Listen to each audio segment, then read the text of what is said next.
అందరికీ యోగా దినోత్సవ శుభాకాంక్షలు. ఈరోజు మనం మన జీవితంలో యోగా ప్రాముఖ్యతను గురించి, దానివల్ల కలిగే అద్భుతమైన ప్రయోజనాల గురించి తెలుసుకుందాం. యోగా అంటే ఏమిటి? యోగా అనేది కేవలం కొన్ని ఆసనాలు వేయడమే కాదు. ఇది మన శరీరం, మనస్సు మరియు ఆత్మల మధ్య సమన్వయాన్ని ఏర్పరిచే ఒక ప్రాచీన పద్ధతి. భారతదేశంలో పుట్టిన ఈ విజ్ఞానం వేల సంవత్సరాలుగా మానవాళికి ఆరోగ్యం, శాంతిని అందిస్తుంది. యోగా అనే పదం ఎడ్జ్ అనే సంస్కృత పదం నుండి వచ్చింది. దీని అర్థం కలపడం లేదా ఏకం చేయడం. భారత ప్రధాని మోదీ ప్రతిపాదనతో ఐక్యరాజ్య సంఘంలో యోగా డే ప్రతిష్ఠించింది.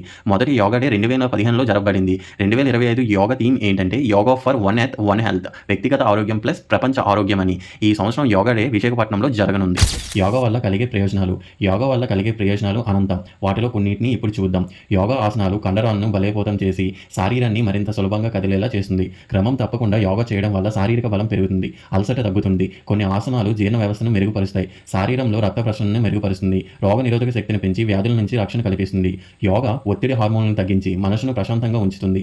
ధ్యానం మరియు శ్వాస వ్యాయామాలు ఏకాగ్రతను పెంచి ఆలోచనలను స్పష్టత ఇస్తాయి, మంచి నిద్ర పట్టడానికి కూడా తోడ్పడతాయి. కొన్ని సాధారణ యోగా ఆసనాలు: పర్వత ఆసనం, వృక్ష భంగిమ ఆసనం, పాము భంగిమ ఆసనం, శ్వాస ఆసనం, ప్రాణాయామ ఆసనం అండ్ ధ్యానం.